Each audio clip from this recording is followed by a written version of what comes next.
या जिसके साथ रह रही हो उससे वो प्रताड़ित की जाए। इसीलिए section 2Q domestic violence act में उसमें कहा गया है रेस्पोंडेंट को डिफाइन करते हुए कि रेस्पोंडेंट वही होगा जिसके साथ वो महिला या तो रहती हो या उसके साथ उसकी शादी हुई है। प्रोवाइजो में जरूर कहा गया है कि जब it may include the relations of the respondent in case of the complaint.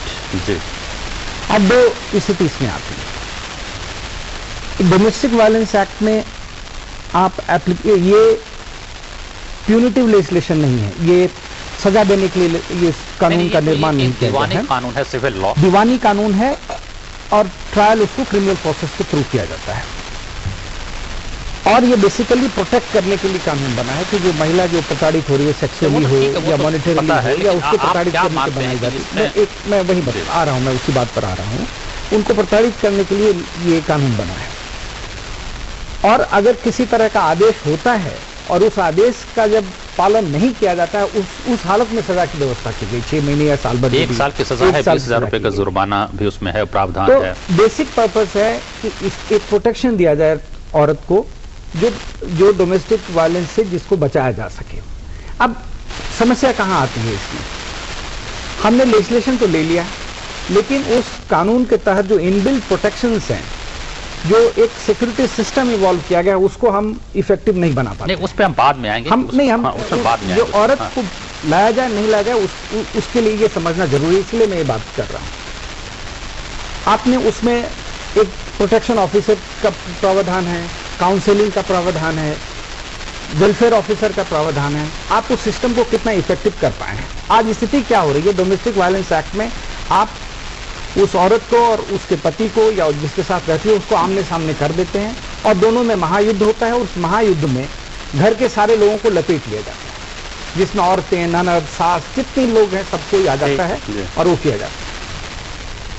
अगर हम कानून को देखें तो कानून ये कहता है कि रेस्पोंडेंट हस्बैंड ही होगा, मेल रिलेशंस हो सकता है, फीमेल रिलेशंस नहीं हो सकती। वायलेशन के बाद अगर मजिस्ट्रेट के ऑर्डर को वायलेट किया जाता है और उस वायलेशंस में औरत आती है, तब कंप्लेंट के रूप में उस औरत को आप इंप्लीट कर सकते हैं, ना कि शुरुआत में ही औरत को आप इंप्लीट करें। ठीक है।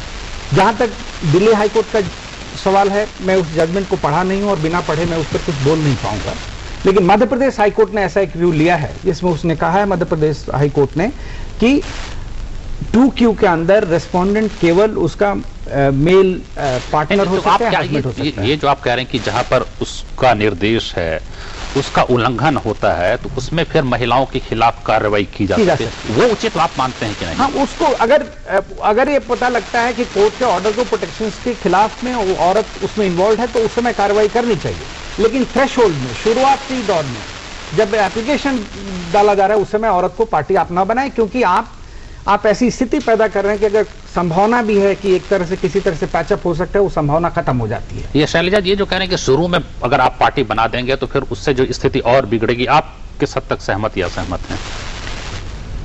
लीगल तौर पे क्या लिखा है मैंने इतनी बारीकी से पढ़ा नहीं, पर प्रैक्टिकल तौर पे सास ही मना करती है ना लड़की को कि आप बाहर नहीं जाओगे, आपके ऊपर पाबंदी डालती है, आपको कोई भी चीज करनी हो अपने स्वतंत्र रूप में वो आप मना करते, और करते करते ये मामला बढ़ जाता है।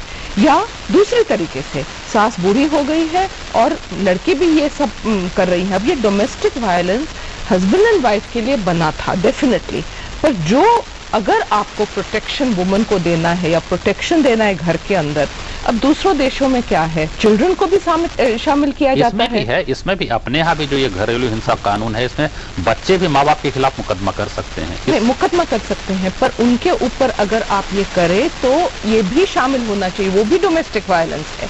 अगर बच्चों को आपने बेटर कर दिया तो वो भी उसमें अलग चाइल्ड प्रोटेक्शन, इसमें इंटरिम कस्टडी की बात की गई है। बच्चा डोमेस्टिक वायलेंस एक्ट में अगर इंटरिम कस्टडी कोर्ट कह सकती है कि माँ के साथ रहेगा, नहीं, बच्चों को भी रिलीफ देने की बात है उसमें डोमेस्टिक वायलेंस एक्ट में। लेकिन मैं ये कह रहा हूँ कि ये जो है आप कह रहे हैं कि महिलाएं भी अत्याचार करती हैं और उसमें उनके के खिलाफ कार्रवाई शुरुआत में भी की जा सकती है, उसमें कोई रोक नहीं होनी चाहिए।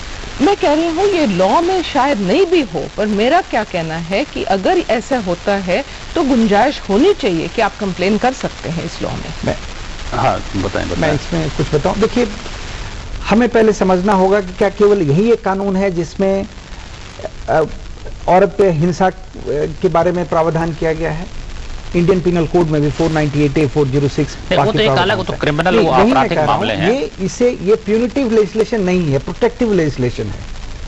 और वहां पे हमें ये देखना होगा। सवाल ये भी उठता है कि प्रोटेक्टिव ही है तो केवल बहू को ही क्यों? अगर सास के प्रति अन्याय होता है या नंद के प्रति अन्याय होता है तो उसको भी तो अधिकार हो कि कर सके। सास ननद नहीं कर सकते इसमें। मैं आ रहा हूँ, आपके पास आ रहा हूँ, तो वही मैं कह रहा हूँ, मैं आपके पास कर सकते हैं। हाँ जी, सॉरी आप नहीं, हाँ वो मैं कह रहा हूँ कि सिर्फ ऐसा तो नहीं कि अत्याचार बहू के ही खिलाफ हो सकता है बहू भी सास के खिलाफ अत्याचार कर रही हो, तो उसको तो कोई अधिकार कानून में दिया नहीं गया है। देखिए, ये जो एक्ट बना है, it is in addition to the existing legislation, ये in derogation of other legislation नहीं है, तो वहां हम कंफ्यूज। ये प्रोटेक्शन दिया गया है औरत को, अगर वो अपने औरत में मतलब सिर्फ बहू को, हाँ, पत्नी को, औरत नहीं मैं कहूँ, पत्नी को, या जो साथ रह रही है पत्नी के रूप में रह रही है, लिव इन रिलेशनशिप, सहजीवन है जो कि है, सहजीवनी को, उनके लिए प्रोटेक्शन बना है और हस्बैंड के खिलाफ बना है। चलिए ठीक है, हम जरा बढ़ाने से संदीप भारतीय से सुनना चाहते हैं, क्योंकि ये इस तरह के काफी आप मामले करते हैं जो जेंडर ह्यूमन राइट्स सोसाइटी है। आप बताएं, आप क्या मानते हैं? ऐसा है कि यदि आप सास को आपने इसमें नहीं दिया वो गलत है। सास को भी अधिकार होना चाहिए था बहू पे करने का। अब जो बहू यदि सास पे अत्याचार कर रही है, जैसे विडो के ऊपर अत्याचार कर रही है, अब आप विडो को नहीं दे रहे हो उसको बहू के ऊपर केस करने का, और बहू को आपने एक और हथियार दे दिया उनको दौड़ाने का। इसमें क्या होता है, देखिए, एक तो मेंटल हेरेसमेंट के लिए अनलिमिटेड कंपेंसेशन मांग रहे हैं। हमारे पास ऐसे केस हैं, कोई 80 लाख मांग रहा है, कोई 50 लाख मांग रहा है, कॉमन केस है। ताऊ से मांग रहे हैं, चाचा से मांग रहे हैं, चाचा चाची रहते नहीं है, सास ससुर से मांग रहे हैं 80 लाख रुपए दो, हमें मानसिक उत्पीड़ना हुई। तो बेसिकली अभी मैट्रिमोनियल डिस्प्यूट कुछ भी होगा तो अब ये डोमेस्टिक वायलेंस लॉ उसमें लगेगा। और इसमें क्या क्या लगेगा, इसमें आपको अनलिमिटेड मेंटल हेरेसमेंट के लिए कंपेंसेशन है, तो 50 लाख 10 लाख सब जो मांग रही हैं वो मांगा जाएगा, तो सबसे मांगा जाएगा। ये तो आप कह रहे हैं कि इस कानून के दुरुपयोग की बात आप कह रहे हैं, लेकिन हम जो बहस कर रहे हैं कि महिलाओं को प्रतिवादी बनाया जाना चाहिए। डोमेस्टिक वायलेंस में सबको अधिकार होना चाहिए दूसरे पे यूज करने का। अब डोमेस्टिक वायलेंस है, आप बोलोगे कि सास नहीं कर सकती हो, तो गलत है जो ये कानून के हिसाब से। नहीं तो सास को मिनट पे करना दिया, सास को अधिकार दे दिया जाए तो फिर तो पत्नी को अधिकार है कि वो या तो दोनों को, पति की जो महिला संबंधी या तो दोनों को दो या दोनों को मत दो, या तो आप सास को भी दो ननद को भी दो केस करने का, तब तो ठीक है। अब आप कहते हो नहीं, बहू को एक और हथियार दे देंगे, जो कि भारत में आज के टाइम में उसके पास ऑलरेडी बहुत सारे हथियार हैं। 498 है, मेंटेनेंस 3-3 केसेस हैं, बहुत सारे। इसमें डीवी लॉ में क्या होता है, वो दूर दूर के सिटी में डाल देती हैं, चाचा चाची है उसको इम्प्लीकेट कर लिया, जिसके पास सबसे ज्यादा पैसा हुआ उसको नाम डाल दिया। अब उसको इतनी दूर केस लड़ने जाना पड़ता है।